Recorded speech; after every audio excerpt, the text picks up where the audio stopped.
Future doctors, कैसे हैं आप सब दोस्तों। आई होप कि बहुत अच्छे होंगे और अच्छा रहना भी चाहिए।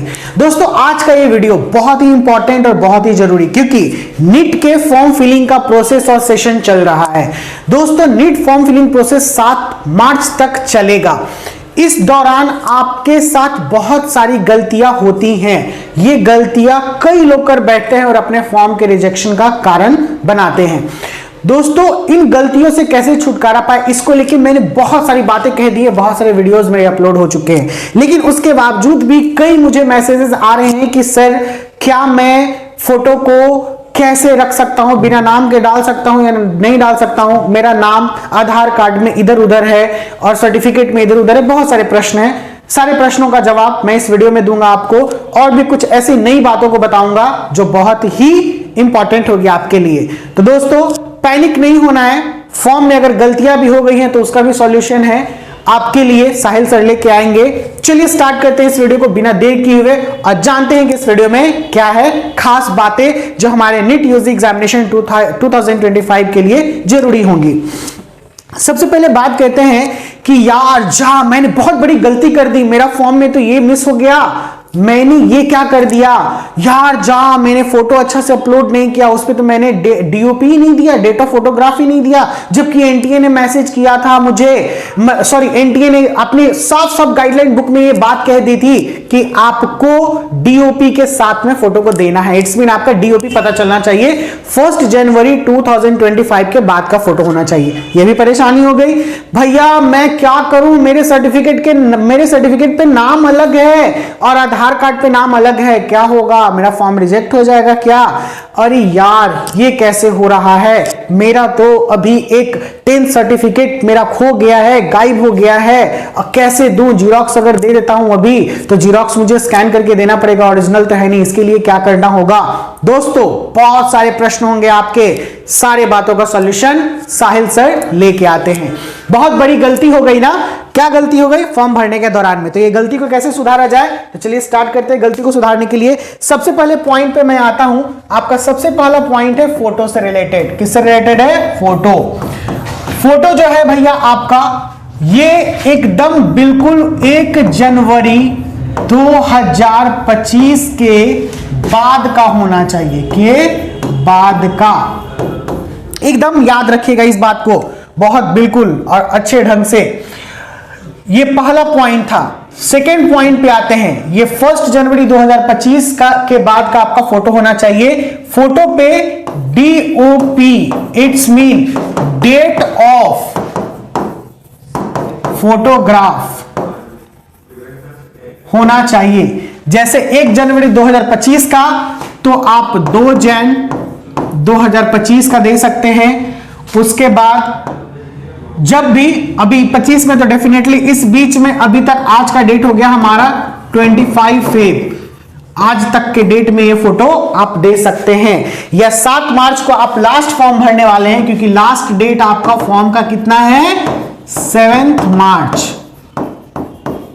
तो डेफिनेटली आप 6 मार्च तक फोटो खिंचवा के दे सकते हैं। फोटो कितना लगेगा? 2। किस किस टाइप का? एक है पासपोर्ट, दूसरा है पोस्ट कार्ड। इसके बारे में मैंने ऑलरेडी जानकारी दे रखी है बच्चे लोग, अगर आपको इसके बारे में जानकारी चाहिए तो पीछे जाके जरूर ले लीजिएगा। अभी मेन आप लोगों के सॉल्यूशन पे मैं बात कर रहा हूं, परेशानियों पे। ये तो दूसरा पॉइंट था। तीसरा पॉइंट सबसे इंपॉर्टेंट है कि फोटो का बैकग्राउंड जो होना चाहिए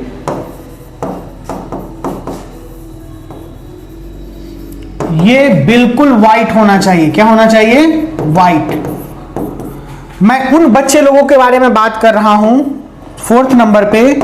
जैसे एक क्वेश्चन ये भी आया था, मैं किसी रिलीजन के अगेंस्ट में नहीं हूं, लेकिन एनटीए ने अपने गाइडलाइन में साफ लिखा है कि ईयर विजिबल होना चाहिए और फेस का जो दिखावा है यानी फेस का क्लैरिटी है वो 80% से ऊपर होना चाहिए, तो ये जरूरी है। तो कई लोग जब जैसे कैप वैप पहन के फोटो नहीं खिंचाना है, और इन द मुस्लिम रिलीजन हिजाब बहुत इंपॉर्टेंट है, लड़कियों लोगों में वो पहनती हैं बिल्कुल, ये उनके धर्म के लिए जरूरी है, लेकिन जरूरी ये भी है कि एजुकेशन में जैसे रूल और रेगुलेशन की तरफ से मांगा गया है, आपको वो ध्यान में रखना है। तो थोड़ा सा ऐसे फोटो खिंचवाए कि आपका ईयर भी विजिबल हो, ठीक है। और बाकी आप समझ सकती हैं कि आगे क्या करना है, क्योंकि आपका ईयर विजिबल होना चाहिए, ठीक है ना, कान विजिबल होना चाहिए प्लस 80% से ज्यादा, ठीक है ना, यानी क्लैरिटी होनी चाहिए फोटो में, ओके, यानी साफ सुथरा दिखना चाहिए। मैंने दोस्तों अभी ये फोटो के बारे में 4 पॉइंट आपसे बात की, सबसे इंपॉर्टेंट बात था। कोई दिक्कत इस बात में, अगर कोई भी परेशानी होगी आप मुझसे कमेंट बॉक्स में कमेंट करके पूछ सकते हैं। मैं आता हूं अब दूसरे बात पे। पहला था फोटो, दूसरा था सर्टिफिकेट।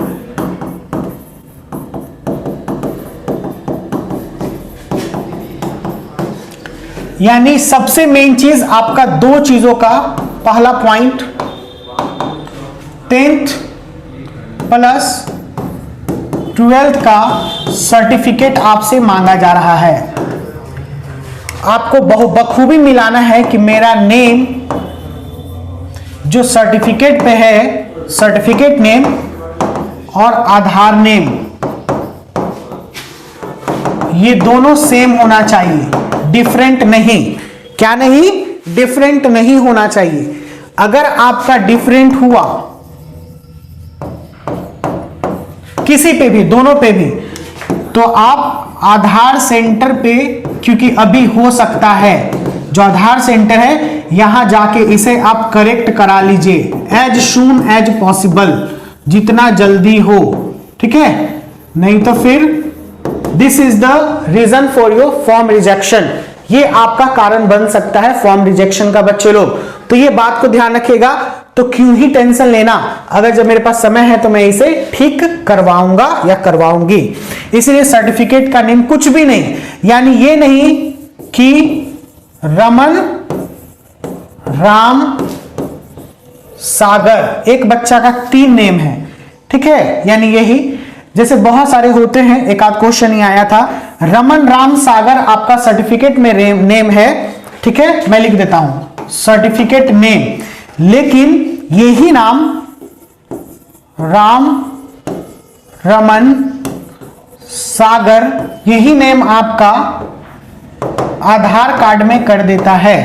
तो ये दोनों नाम में डिफरेंसेस है बच्चे लोग, ये डिफरेंट नेम कतई मत दीजिएगा, नहीं तो फिर आपको बहुत बड़ा प्रॉब्लम कर सकता है।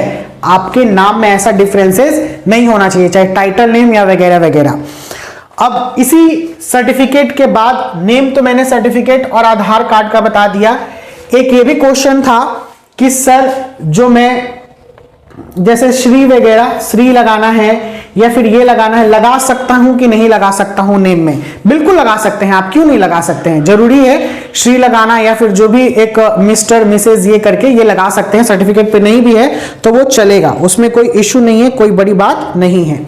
आगे आते हैं बच्चे लोग अगले पॉइंट पे, यानी तीसरा नंबर जो पॉइंट है आपका कहता है, और सबसे इंपॉर्टेंट बात कि सर ड्यूरिंग फॉर्म भरने के दौरान में, फॉर्म फिलिंग प्रोसेस के दौरान में अगर कोई भी एरर आता है, ठीक है ना, कोई भी एरर, तो आपका 9 मई टू आपका 9 मार्च टू 11 मार्च के बीच में करेक्शन विंडो ओपन होगा, और इस करेक्शन विंडो ओपन के समय में आप कोई भी एरर को करेक्ट कर सकते हो, कोई भी एरर को करेक्ट कर सकते हो। कोई दिक्कत इसमें? कोई दिक्कत नहीं। तो फॉर्म फिलिंग प्रोसेस के दौरान कोई भी एरर हो, चाहे सिग्नेचर का, फोटो का, या जो भी चीज, सर्टिफिकेट अपलोडिंग का, तो ये एरर को आप ठीक कर सकते हो। दोस्तों आई होप कि ये जितने भी मैंने इंफॉर्मेशन दिया, यानी ये तीसरा इंफॉर्मेशन, यही सबसे ज्यादा बच्चे लोगों को प्रॉब्लम कर रहा है, परेशानी दे रहा है। तो इन परेशानियों से बचने के लिए आपके पास एक समय है, 9 मार्च टू 11 मार्च करेक्शन विंडो ओपन होगा, इस समय करेक्ट कर सकते हैं। और जो बच्चे लोग सावधान हैं वो कृपया ये गलती ना करें। मेरे वीडियो से उम्मीद है कि आपको यह समझ में आ गया होगा कि मुझे फॉर्म सही कैसे भरना है और फॉर्म के रिजेक्शन से मुझे कैसे बचना है। दोस्तों अगर ये वीडियो पसंद आए तो प्लीज कृपया इसे लाइक कीजिएगा। भाई की मेहनत को इसी तरीके से आगे बढ़ाते रहिए। बहुत जल्द मिलते हैं नेक्स्ट वीडियो के साथ। Bye bye, take care, see you soon.